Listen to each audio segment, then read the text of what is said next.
Hey everyone, and welcome back to our Bible study. Today we are talking about Deuteronomy chapter 23 in hopefully 5 minutes. Free PDF on our website. Let's get into this. When did these events happen? You already know if you've been doing this study. 1450 BC, right after the Israelites finished wandering in the wilderness for 40 years. Who are our main characters? Well, of course, the Israelites, the descendants of Abraham, Isaac, and Jacob, and also Moses, who is the appointed leader of the Israelites by God. And Moses has been leading them all the way up to the borders of the land of Canaan. Where are we exactly on the borders of the land of Canaan? Well, you already know if you've been doing this study. We're in Moab, according to Deuteronomy chapter 1, verse 5. Now, Moab is to the east of the Dead Sea and the Jordan River. So the Israelites are on the east side of the Jordan River. They're going to cross into the promised land that they're going to live in. They have to cross the Jordan River and go on the west side. You'd think that after saying that 23 times that I would just be able to rattle it off, but I still get tongue-tied doing it every single day. So what's going on in chapter 23? Let's talk about it. Our first section, verses 1 through 8, exclusions from the assembly of the Lord. Okay, so individuals with some types of deformities, injuries, and with certain ancestries were excluded from entering the, quote, assembly of the Lord. Now, there's some debate about what that term refers to. Some people think it means that people who were excluded from that couldn't go to the temple later on in Israel's history and worship or participate in the typical religious life of an Israelite. So they were excluded from the assembly of the Lord in that sense. Other people think that the assembly of the Lord refers to holding political office or leadership authority within the nation of Israel. And there's interesting arguments either way. We obviously can't break that down in 5 minutes, but just know that there's some debate about what exactly that is. But what we know is that certain people were not allowed to be in that assembly of the Lord, and these individuals included men with crushed or cut off genitals, ouch, those born from forbidden unions, Ammonites, and people from the Moabite nation. Now, the Israelites were to treat the Edomites and the Egyptians kindly. The Edomites because the Edomites were their relatives, and the Egyptians because Israel had sojourned or had lived in the land of Egypt for a period of time.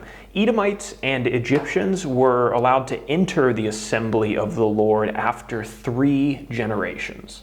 Verses 9 through 14 talk about keeping the war camp holy and free from uncleanliness. So when the Israelites went out to war and they pitched a camp before battle, the area was supposed to be kept from uncleanliness and unholiness. And Moses said that this was because God was with the army to give them victory over their enemies, and so they needed to keep the place holy because God's presence was there. If a man had a, quote, nocturnal emission, maybe I should have put a parental advisory on this chapter as well.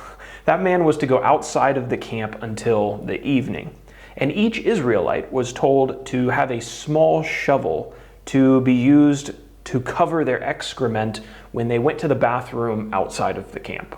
Our final section, verses 15 through 25, I've just labeled it like the last chapter, various laws and commands, because this covers a wide variety of instructions given by God. Number 1, if a runaway slave fled to Israel for refuge, right? So this is a slave belonging to a foreigner, evidently, that runs to Israel for refuge. The Israelites were not required to return him or her to their foreign master, but they were to give them a home in Israel. The Israelites were forbidden to become cult prostitutes. Yes, this chapter does need a parental advisory. Sorry, parents, if I was too late. And the reason for this is prostitution was a common part of the religious observances of pagan nations and idolatrous nations. So they were forbidden from participating in that. And wages made from prostitution were not to be given to God to fulfill a vow or as a sacrifice. The Israelites were not allowed to charge each other interest on loans or on, lending anything. They could charge foreign nations interest, but not other Israelites.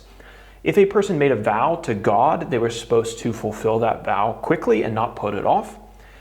Another instruction is that if walking through a neighbor's vineyard, a person could eat grapes that they picked off of the vines, but they were not allowed to collect the grapes in a bag, right? Or to bring a to-go bag with them, just to eat what they could as they were walking through. If walking through a neighbor's grain field, a person could eat the ears of grain that they plucked, but they weren't allowed to harvest their neighbor's crops or cut them down with a sickle and take them away, right? Because obviously they were their neighbors.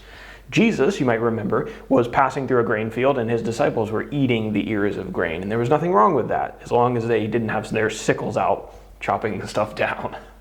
And now finally for our application, I want to take an application from all these really interesting commands that God has given in all of these books that we've been studying lately. And that is that God cares about more than just the Sunday morning worship assembly. Now, where do I get that from?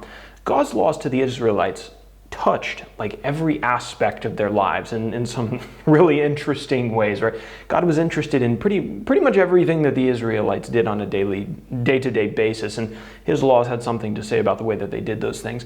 The same is true for God's instructions to modern believers if we're reading the Bible correctly. Don't fall into the trap of thinking that the only thing that God cares about is the Sunday the collective worship service when the church gets together collectively and our scorecard for Sunday morning attendance. He cares about a lot more than that. True discipleship to Jesus and a proper keeping of his instructions should affect every part and every day of our lives.